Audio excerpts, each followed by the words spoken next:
Let's all go to the lobby. Let's all go to the lobby. Let's all go to the lobby to get ourselves a treat.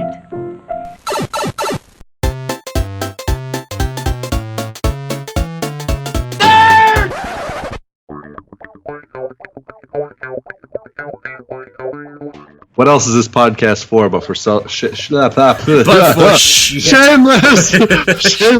self-promotion? Hey, and welcome to Modern Retro. I am Cuba, and over there joining me is Aaron, the shameless self-promoter. I can't say it's hard to say. Shameless self-promoter. Shameless self-promoter. The shameless And what is Modern Retro, Cuba, for the new listeners? You know what? You always ask me that. I'm not going to answer your questions, because this is my podcast. I don't answer your questions. That's not my question. This is the people's question. Every podcast episode is someone's new podcast. Well, you know what? Episode. Roy didn't ask that question, and Roy's not here today. And it's like... Roy's question is, what do we got on the docket today, Cuba? What do we got today, Cuba? That's his question. My question is, what is Modern Retro, Cuba? It's drinks with your geeky friends. It's a bunch of dudes hanging out, talking about geek shit, the geek community, the geek culture. Anyways, Roy's not here today. I'm joined by Aaron, and it's like, what is this? Like, are you two trading off? Are you like this is supposed to be like a trio here, like, you know, to fucking bounce the balls off the wall. That sounded wrong. But you know, wall ball. Everybody played wall ball in middle school. Where you had a tennis ball and you threw it at the wall. No, you don't throw your dick against the wall. I mean, if you can remove your dick and throw it against the wall, you got some either talent or problems. That's what. No, I mean, like when you're like 8 or like 7 and you're like just going through puberty and you start rubbing your dick on things. I don't think that ever stops. At least not with Roy. No, but like the 1 week it's you, 1 week it's him, 1 week it's you. And it's just like a trade-off. It's like, what is going on here? What is more important than this podcast? It sucked too because, you know, the topic of last week. But my fiance to be had to go to L.A. for some promotional BET after party with Kat Graham and some. Yeah, like all I saw was that pictures of her drinking what looked like a giant bowl of guacamole, but I'm assuming was like a margarita, and then like pictures of a concert and some palm trees. Yep. I was like, I don't know what they sent you over there for, but you know, if they paid for the margarita. I'm never going to LA again. They don't know what personal space is. I guess like a bunch of dudes, 4 or 5 dudes, like came up and just like hugged or like wrapped their arm around her, and like she was just sitting there having a margarita. Some guy came up, put his arm around her, was like, "Hey, how's it going, ladies?" You know, some super douchey douches, like that kind of shit. Like a blonde California beach dude. Yeah. Well, I don't know if they were blonde or California beachy. They were just that kind of creep of like, I'm encroaching on your space, lady. Well, I mean, she's got a quasi California look to her with the half buzzed head and like the big I tell her. I was tattoo and stuff. I was like, babe, you're hot. People don't. People are gonna try and fuck cover up your dirty pillows. You're gonna go out there, and people are gonna be like, want some dick? So, this is LA because there's like a million hot chicks every mile trying to suck some producer's dick. Something, she's like, I'm not gonna get any attention. I'm like, bullshit. That'd be funny if somebody went up to her and was like, hey, how you doing? I'm a producer.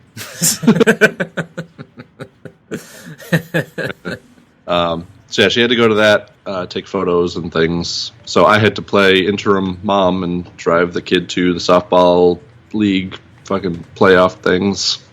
Welcome to my life. I do it every day.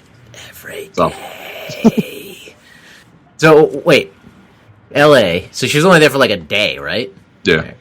See, I mean, I know people that have lived in L.A. and liked L.A., and then I've known people that have visited L.A., and I have just, out of all of California, I have no desire to go to L.A. I'm not shitting on L.A. because I have not been there, but out of the entire state of California, there's just, which I've only been to like a very small part of, and you lived there, but you lived nowhere near L.A. This L.A. is not does not interest me whatsoever. LA just, it strikes me as Home of the sunnier fish. New York.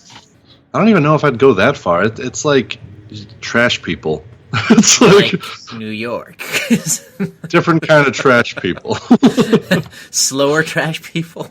More pretty trash people. Yeah. That's where all the pretty trash people go. I don't know. Like, I want to go to San Francisco. I've been told that I would really like San Francisco. Well, I went to San Francisco. Last week was it? I don't know. Did you? Yeah. Oh yeah. That's Monday. Forget about Monday. forget about LA. So you weren't here because you got to go to Lucasfilm. Yes.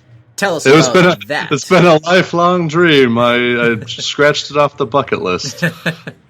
Did you throw a coin at the Yoda statue fountain thing? No, but I took a picture of it. I was like, ooh. Yeah, the thing I see on the internet. I didn't recognize it without it going, this week on the Star Wars show. What do you mean this thing doesn't talk? But no, like when FGX, the sunglass company there, got the license, and I was trying to get approvals for everything, they went without me, those motherfuckers, and I was like, what the hell? Because we have like a New York office and a Rhode Island office, and they don't talk to each other. So the New York office, who has nothing to, like, they did the product, but I was doing all the packaging and shit. They went, they got approvals, they got to tour the shit, whatever. I got real pissed off. But long story short, 2 years later, finally fulfilled the lifelong dream of going there on official business. Oh, it was great. There's a lot that you can't tell us because you signed papers. Yes, so tell us about your experience going there and what you saw that you can tell us. It was like 9 minutes. It was a 9-minute walk from my stay, like where I was staying at a hotel. I got a last you walked hotel. there? Yeah. I got a 9-minute, I got a hotel, just like on the top of San Francisco area. And I was like, okay, where's this address? It's got to be like a cab ride away at least. And I was like, oh, it's 9 minutes over there. And I walked, and it was almost like, when you drive through those industrial parks, and there's just like a one-floor building that's just like an office building. Mm-hmm. It's like, it looks exactly like that, just with the Yoda statue. And if you weren't working there, you probably wouldn't notice it. Huh, interesting. I picture this like large compound with like a big wall around it, and at the gate there's 2 stormtroopers. No, it's like in a fucking like just regular business office with like there's other business office. I don't know if all the business offices were Lucasfilm or if they were just other businesses that rented offices in that area. But yeah, it was just a normal. So any bum off the street like you could just waltz up to it? So was there like a swarm of people around the Yoda statue? Once I went up there, I started taking a photo, and I was like, and then all of a sudden I turned around and there was like everyone there. But I did show up on time for the meeting, so I think it was just everyone showing up on time for the meeting. Oh, okay. So they weren't like street bums? No. All right. As for driving, like you can't just drive into the parking lot. So the parking lot has a guard Is to it a like check. stormtrooper? No. I don't know. I didn't see it too far away. It was like taxis and stuff pull up and then they drive around. So it's a very basic building, not too much to show. But I got into the lobby, took some photos of like the Lucasfilm logo behind the desk, and they had some costumes and a whole. Yeah, you posted like that photo, and I was like, hey, wait a minute, LucasArts doesn't exist anymore. Pry that off the wall. Take it as a souvenir. You liars. But no, it was pretty cool. I got to see Pablo Hidalgo with my own 2 eyes. Well, we saw him at Celebration. I got to sit a couple seats away from him. With my own 2 butts. Oh, wait. I kind of, the love handles look like a double butt. So, anyway, so yeah. What kind of classified info did you learn? All of it. All the things. That is like all I what? Didn't. Maybe I didn't. I cannot confirm or deny anything that I did or did not see. So it's basically just like it's like what they call a creative kickoff meeting where they have a property and they tell you all the things on how to leverage product for that thing. And I was asking my buddy at Hasbro, I was like, hey, I didn't see you there, and he was like, oh yeah, we don't go to those meetings because we get that info way ahead of time. Ha ha ha. Yeah, oh, yeah. Hasbro, they're probably at like the beginning of each film meeting type of thing. Because I remember I worked with somebody who jumped ship from where I was working to Hasbro right when Disney bought Lucasfilm, and then they came like to visit 2 months later, and they're like, "Shit is crazy!" Like, so they like knew everything already, like right off the bat, like 2 months into working at Hasbro after Disney bought it. So I can only imagine that. Ah, you bastard! You bastard! I wish I could share, but I just cannot. Otherwise, I'll be sued to the nth degree of my life and existence. Oh, that's okay. You don't have much. I won't have anything. I won't even have this Rogue One T-shirt. And so I asked Roy this last week, and he didn't have an answer for me. And you listened to last week's episode, yes? Yes. All right, so I had an epiphany. I realized what I hate, what thing in Star Wars I hate the most, and it was General Grievous. What do you hate the most in Star Wars? While we're still on a little Star Wars topic, like just what one thing when you think about it, you go, you know what? I hate that. I hate that aspect of Star Wars.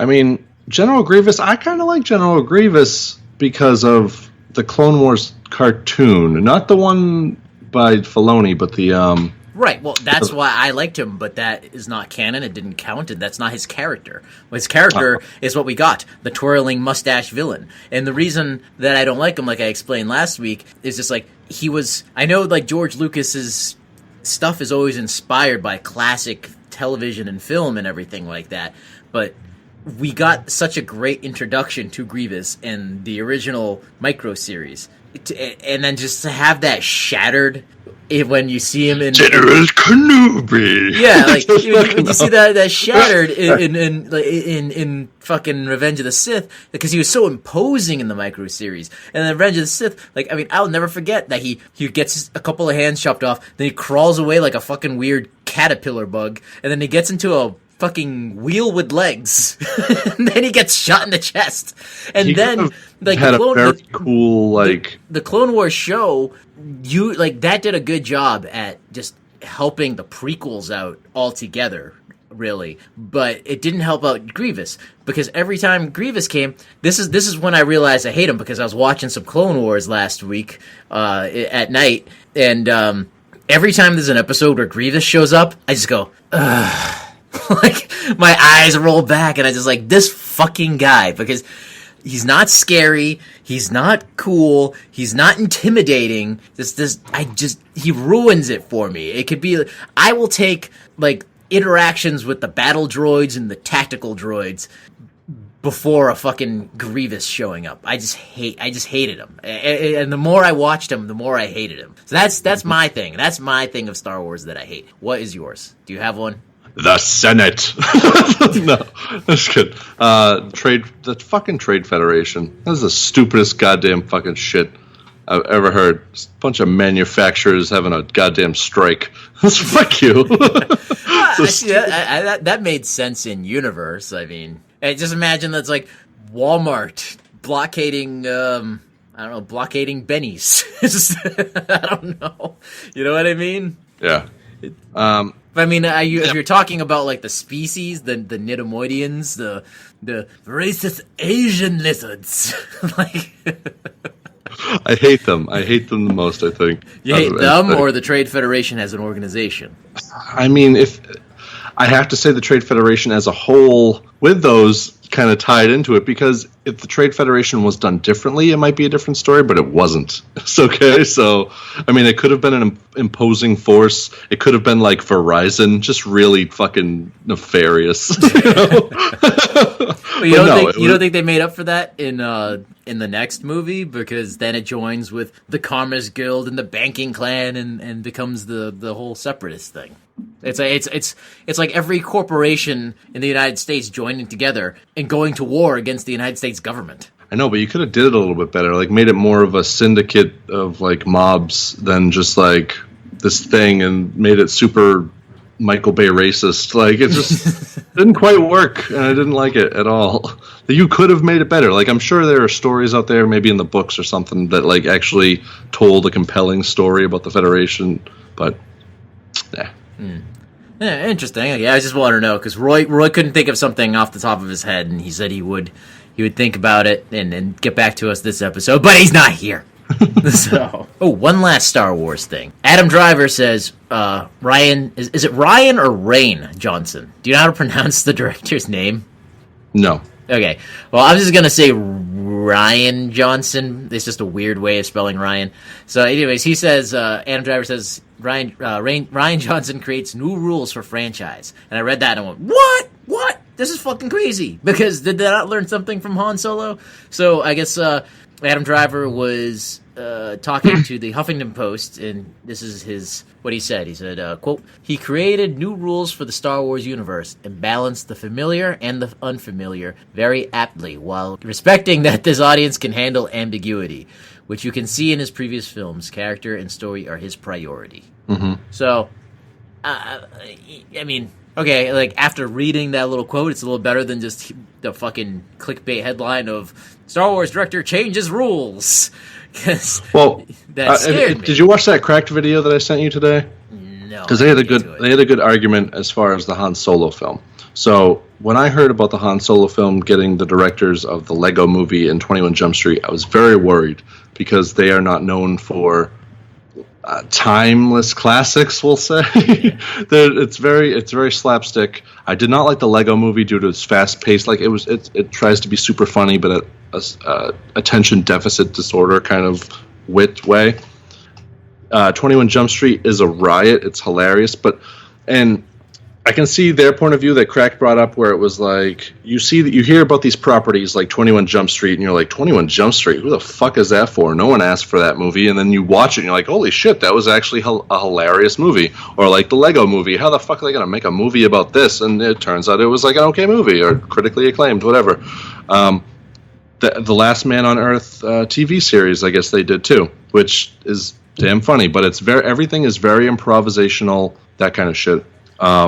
And going into that idea of like Han Solo, who even asked for this movie? No one wants a Han Solo movie. And you think, these guys, they've made a successful run of movies of that same idea. Who the hell wants this?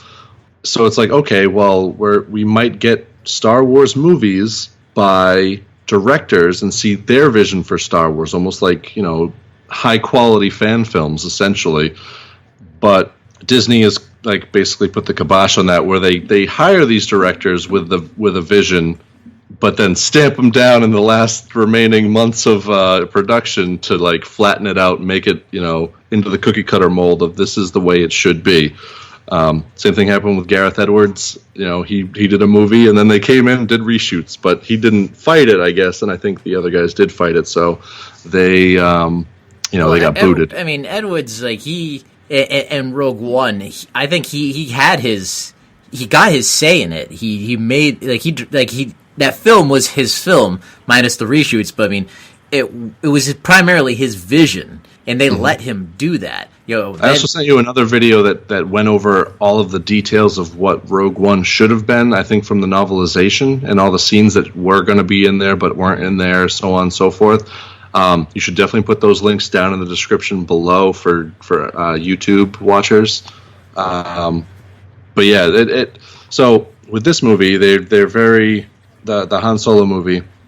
Those directors had me super fucking worried. I didn't want to see a Han Solo movie that was slapstick comedy. Even I kind of do, but not in canon, I guess you could say. Yeah. The good thing about this whole thing is I read an article saying that based on this whole thing, I think the amount of the film that's been shot or the length of time that they've been hired to shoot the movie, so on and so forth, guild rules allow for a director's cut. We'll never see that.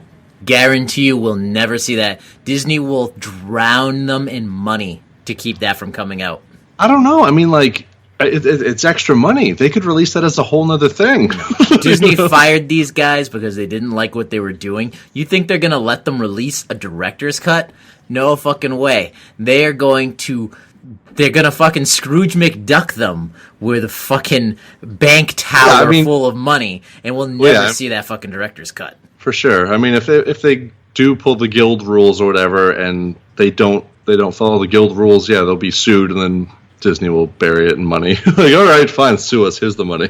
Yeah, exactly. Yeah, fucking Mickey Mouse prints his own fucking money at this point, and there is no way in hell we're going to see a director's cut of a goofy Han Solo movie. Not with the tight the tight control on the Star Wars brand image that Disney has. Mm-hmm. No fucking way. The silliest, stupidest thing going on in Star Wars right now is that fucking Lego Star Wars show on Disney Channel that nobody watches. That's the extent of it. And that shit is canon. So Disney is not going to put out a non-canon director's cut of the Han Solo movie. No way in hell. Well, they also said, they're good for improv in their movies, and you're not going to let Donald Glover improv. Like, that's the stupidest fucking thing I've ever heard, because Donald Glover is a riot. You need to watch Community. He's amazing in that show. Yeah, but again, he signed on to play Lando. I think it feels like everybody signed on knowing what they got in, like what they were getting into, except for the fucking directors. Pretty much. That's the feeling and the impression that I'm getting. I don't know. Oh my! So to go just the last bit of Star Wars, I got back, and because of the ad that I ran, if you're a Star Wars fan, I'm sure you've seen the fucking sunglass ad or whatever. They were talking about putting product in Sam's Club for November, and they were talking about like kids product. I was like, you should put the box sets in Sam's Club because we've had great success, with the fucking adults, and it's that type of demographic. You might do good there. So they're putting them in Sam's Club, and literally, I'm talking about like the packaging or whatever, and one guy's like, what characters should we do? And they're going over the characters we have, and they're like, well, there's R2D2 and BB-8, and he's like, ugh. Hate R2D2. Who hates R2D2? You soulless bastard.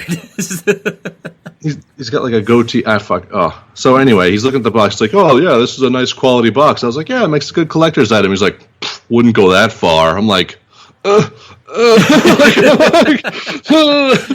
like the girl next to me, who's like the assistant of the Sam's Club team at our company, goes, I don't know, I've never seen him. Like, who am I in a meeting with? Did your fucking face just melt like when they opened the Ark of the Covenant in Indiana Jones, and you're just like, no, but I probably had like this face. It's just like, what the fuck is it? Wait, how old was this woman who said, I never seen him? Like our age, 30-ish. How do you go through a life of never ever seeing a Star Wars? Wars. I can understand not seeing all of them, but not even seeing one of them. No idea. Not even a clue. And who hates R2? I mean, you seriously have to have, like, no soul. Like, you sold it to Lucifer for a fucking sandwich if you don't like R2 goddamn D2. Biggest sarcastic, like, guy comes off very dickish. Was he a like, bro? He should, I don't, probably, but, I mean... R2D2 is very broy. He's fucking very, like, sarcastic. Shit. Shit, bro. I ain't got time to learn beeps. I took fucking French. Now know that shit. When he said that, I was going to go, but no one would have got it at that fucking meeting. Oh, God. Anyway. That was the last bit. Look at a Sam's Club in November. You get some cool glasses. Okay. So, hey, movie posters. Why do they suck now? Photoshop. So this is something that's been bothering me because a week or two ago, the poster for Black Panther came out. And it was just shitty. It was shitty. It was like, did you see it? Look it up if you haven't seen it. It's just like, he's just sitting there on a throne in the Black Panther costume without the mask on. But, I mean, it looked like someone... And this is probably what they did. It just looked like someone took... I'm sorry, I don't know the actor's name who plays Black Panther, but took Black Panther's head and photoshopped it on to a complete CG painting background. There's there's no depth to the poster. There's no dynamic to the poster. I mean, I get what he's doing. He's sitting there almost brooding but there's no brooding lighting. It's just a photoshopped head on a poor background. It's terrible. Yeah, it was gross. I'm trying to bring it up right now. Yeah, and it's it just got me thinking that just the art of the movie poster. Yeah, there it is. It's just so, just. Yeah, it does. Even the shadows don't look right, and it just looks like his head is just plopped just like an action figure. You just took off one's head and put it on another one. Yeah. So the art of the movie poster, I feel like it's been dead for a long time because it's I will say at least the 90s, with few exceptions, there hasn't been any good movie posters. Everything is a friggin' ripoff or a Photoshop crap of everything else. Like, I remember when movie posters were fucking illustrated. They were these awesome work of art that you wanted to collect. I mean, there are people that collect movie posters, and most of them are classic movie posters. But goddamn, so I gathered a few of the worst and best movie posters. Okay. Now I kind of have to disagree with you a little bit. I don't think the movie poster industry or whatever, the art of movie posters is dead. I think it's just not being utilized commercially, because you see all those like fan art movie posters that are illustrated and things like that, and they look amazing. Stuff that you would actually buy, put on your wall. One particular place that actually does really good movie posters for the movie, which is weird, they like have exclusive movie posters just for IMAX. IMAX has some great movie posters. They utilize illustration as well. Like, I think the Star Wars ones had very cool vector art and movie posters. Guardians of the Galaxy did that as well. So it's weird, but yeah, it's the basic studio movie posters suck. They really do. So I'll bring up a few here. So the movie poster for John Carter. I have this one up here, and for such a movie, the movie tanked, and it's completely Disney's fault, because they thought having Mars in the title was going to make it a disaster, because Mom Needs Mars, or Mars Needs Moms did bad, and it's like, dude, they're not even remotely the fucking same. And I don't think John Carter is a good like Disney property, considering that like the Martians are supposed to run around naked, but For sure. You know, it's what inspired Star Wars, or partly inspired Star Wars.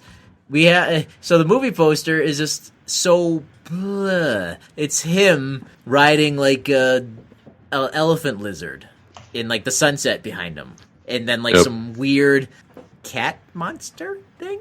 Well, it's weird. Off to the side. It's just like, what? It's not exciting whatsoever. You're just like, they should have just called it John Carter, the Elephant Whisperer. It's just I also have a video for you to put in the description too.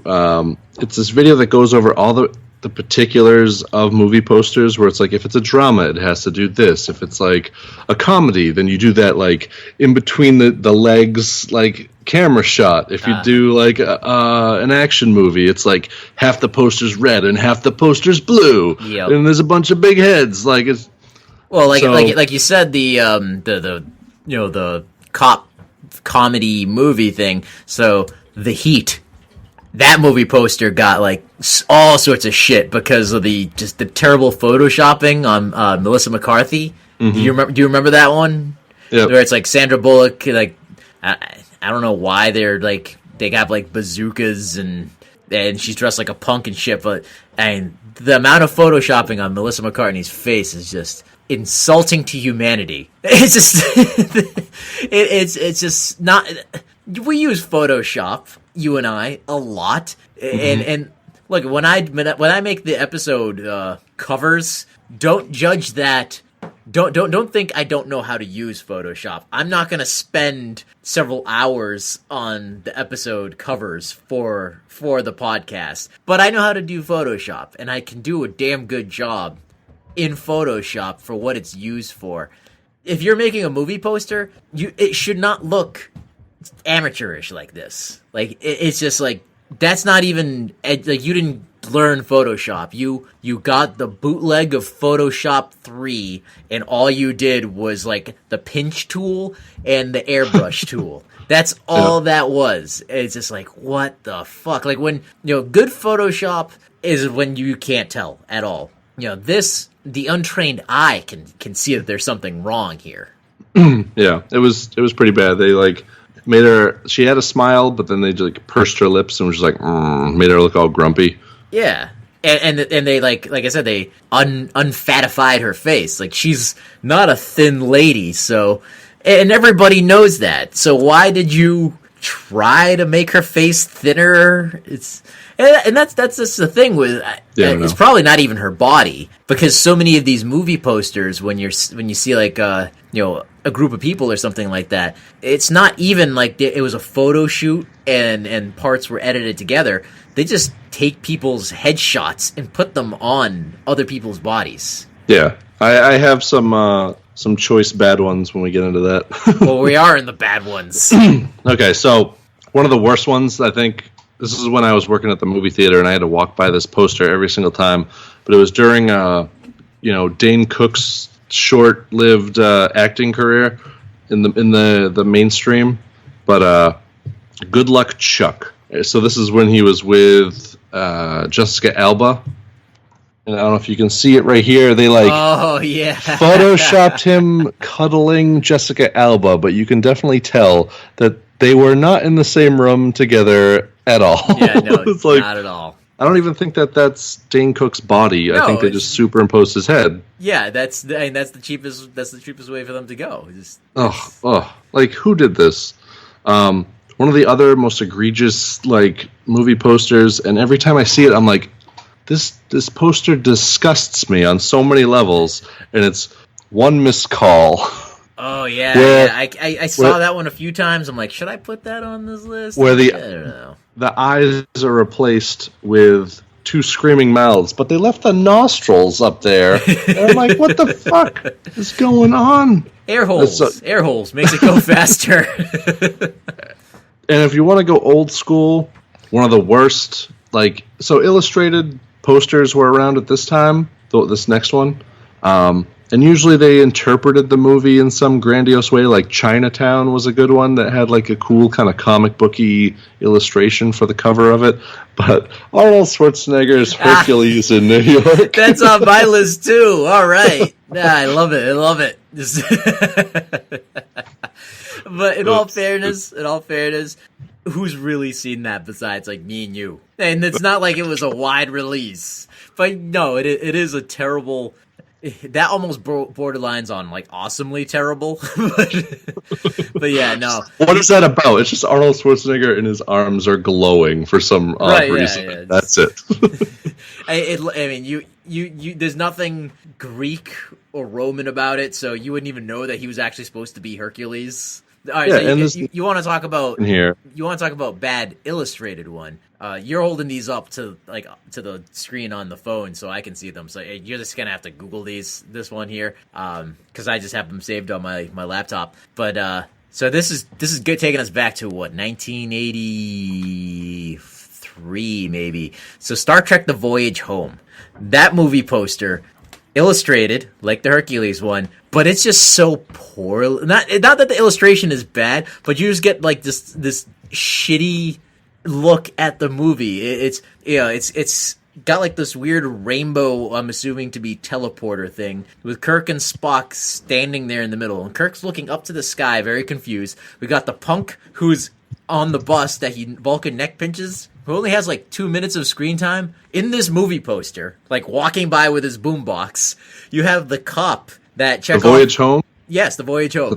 The illustrated movie poster for it. You have the cop in the background that Chekhov was asking if he knew where the nuclear vessels were. Again, another guy who's only in the movie for a fucking second. You don't have the scientist, the whale scientist lady. You don't have anybody else on the crew of the Enterprise. You have no whales on the fucking on the poster. This looks like the magazine highlights that you read in the fucking doctor's office. That's what the cover of this looks like. Yeah, it's again. Now the art is fine. The art is great. But why did you put the two characters that have little to no screen time in the poster?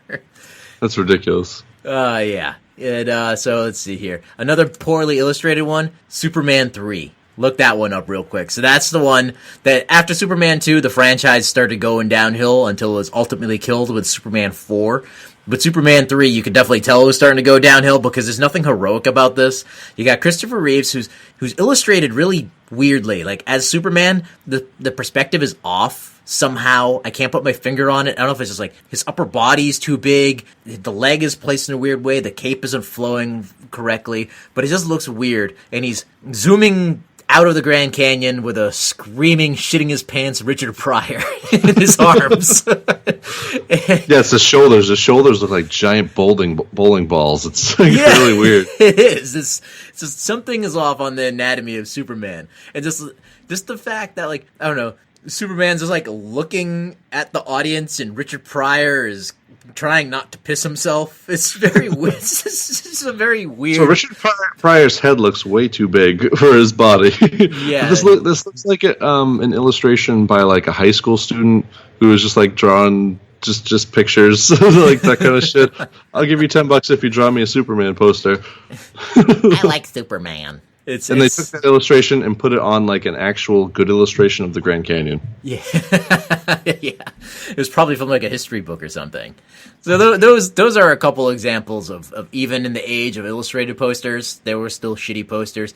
Then we have the lazy posters, where it's like, really? How much did that cost? So X-Men First Class. Those were lazy fucking posters, because we have the one I have here as an example is a silhouette of Professor X with young Professor X's face in the middle of the silhouette. But it's so to describe these posters, because I've seen all these, like, they had a cool poster idea, which was just like the stark contrast between white and black, and you get to see the silhouettes of Magneto and Professor X and the characters, whatever. Yeah. But then the exec or the studio saw it and was like, well, no, we got to have the star power in there. Throw a face on there. And instead of actually like putting the face on the face, they just or anywhere that made sense, they just threw it right in the middle. Sense. They slapped it right in the middle of the silhouette. No design at all, and just like feathered the eraser around it. And you're just like, yep. What the hell did you do? Yeah, it's like this one. I've seen alterations where fans took the face out and just left the actual poster of the way it should have been. Yeah, that would be great. It's simple. I mean, sometimes you can't fucking overthink it, but I mean, this is lazy and overthinking. It's just terrible. And like I said, this one with Professor X, I mean, the head's on his crotch. I mean, it's just sitting there, like right there, just this professor head coming out of the crotch. They could have at least like made it a little smaller, moved it up into like, you know, the chest area, or do something a little artistic where you actually blow the head up a little more, push it off to the side, and do like half a face. Yeah, like make it black and white, throw it behind the silhouette so it takes up maybe that white space. You know, something that actually looks okay. So many ideas.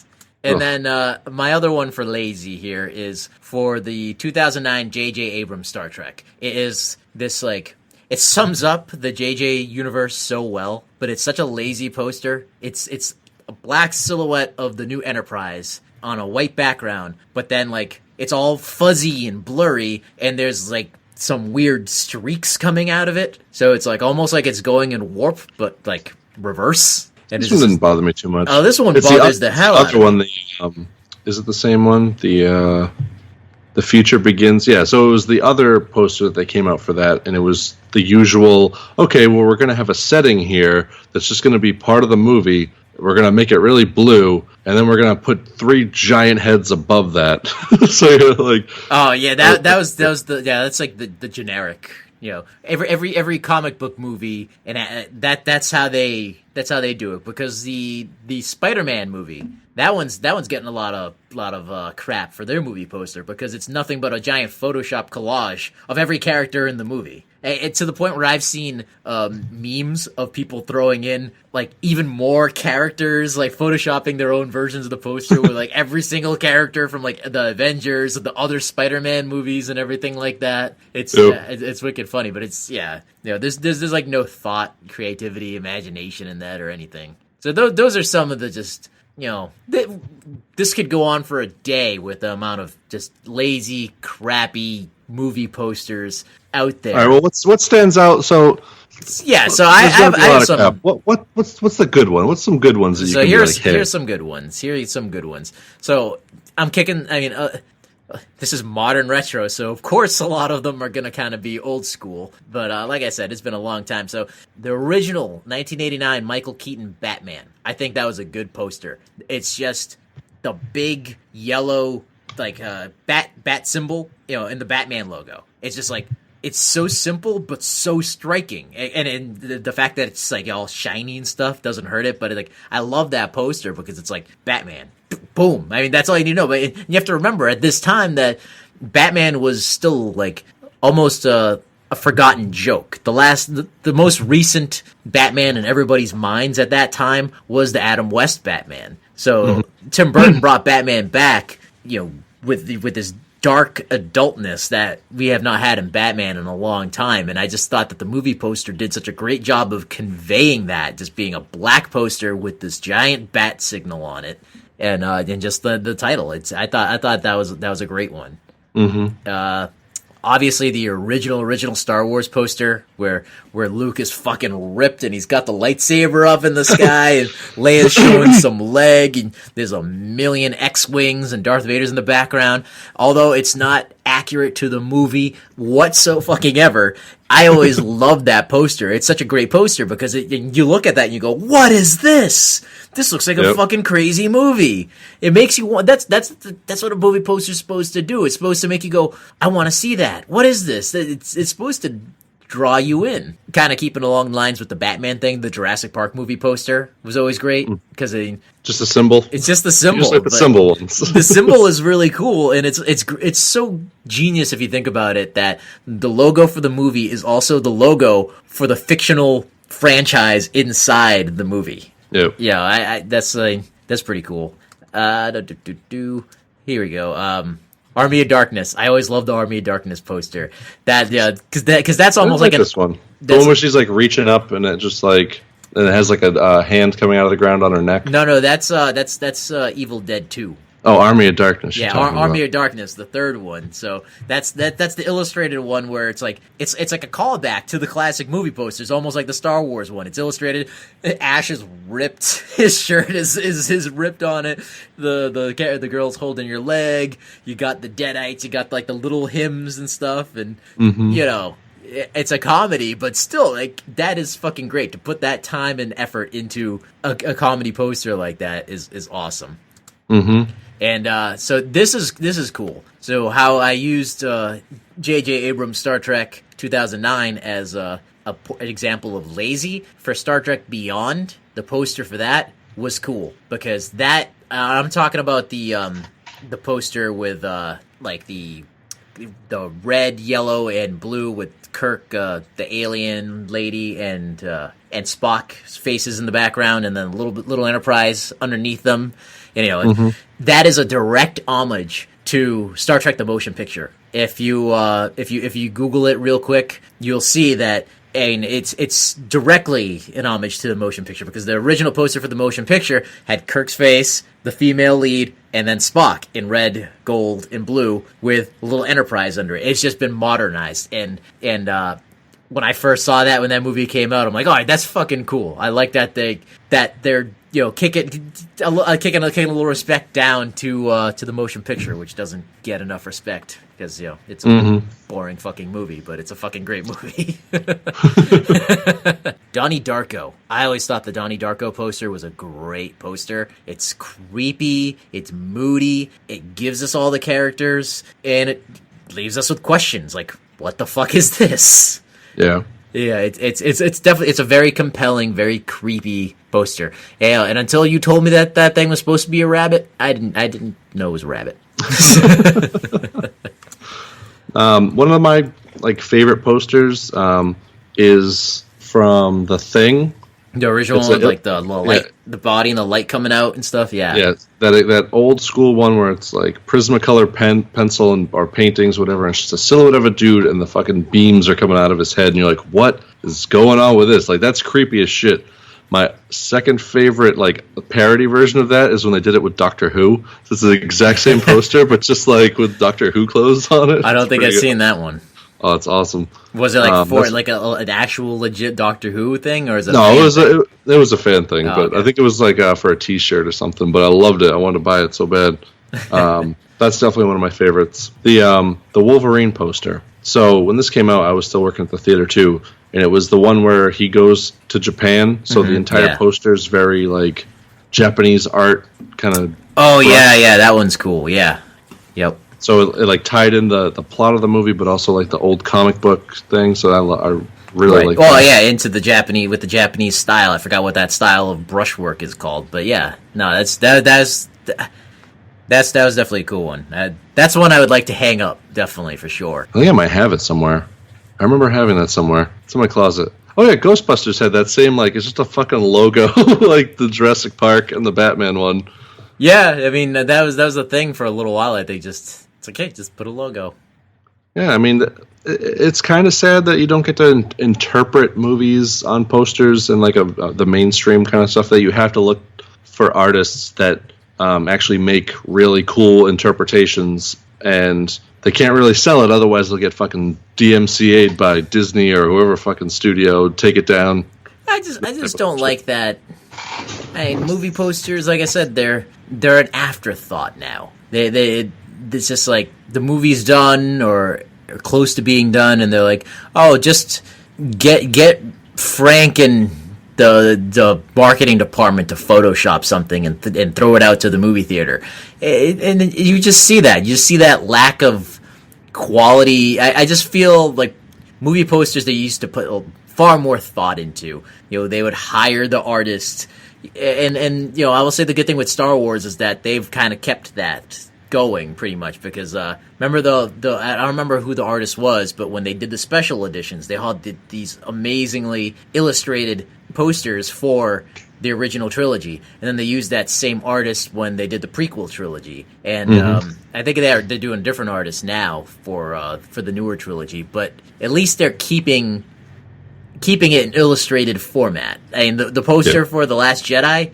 I wasn't overly impressed with the Force Awakens poster, and it was done well, but you know, it was just an illustrated... for the photoshopped heads kind of thing. It was of the better of them. Yeah. Well, it was like an illustrated photoshopped head kind of thing. You know, it was weird, but like the Last Jedi, that looks great. That's like a callback to Luke raising the lightsaber on the original poster, but also it's new with Rey and just the lighting and the mood, and you know, it's like I said, it meets all the criteria for a good poster. It's compelling, it's attractive, it makes you ask questions. And I know it was a good poster.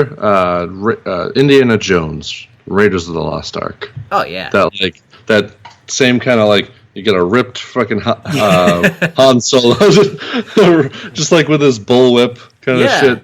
I mean, and you have like all the surrounding characters around with like the ancient temple in the background. It was really cool.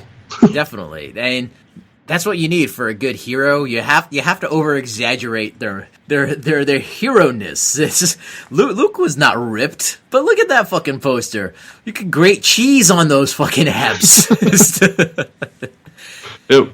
I don't know. So I'd like to hear some thoughts from you guys listening. What are some of your movie posters that you like that are classic or just really well done or you remember the most? And what are some just terrible fucking lazy ones? Because it really makes me sad. It bums me out that just the art of the movie poster is just not a thing anymore because it used to be cool. There used to be some really good ones. You still get some good ones. You definitely still get some good ones, and it's not even consistent because you used to get like the movie poster, and then that poster would be like I was gonna say the DVD cover, but it'd be like the VHS cover / DVD cover. Now they get like a completely different Photoshop artist for the fucking DVD. They don't even keep like the imagery consistent. Yeah, and that's definitely egregious when it comes to animated shows. Like if you look at the 80s Ninja Turtle cartoon, when you go like buy that on DVD, the cover art is totally not at all. Oh, that's definitely one of my favorite movie posters. The Ninja Turtles peeking out of the sewer. Yes. That was such a good movie poster. Yeah, especially for us as kids because like. You barely see them. You only see like their eyes, their bandanas. But I mean, it's the Ninja Turtles in the flesh. Like that was the coolest fucking thing as a fucking kid.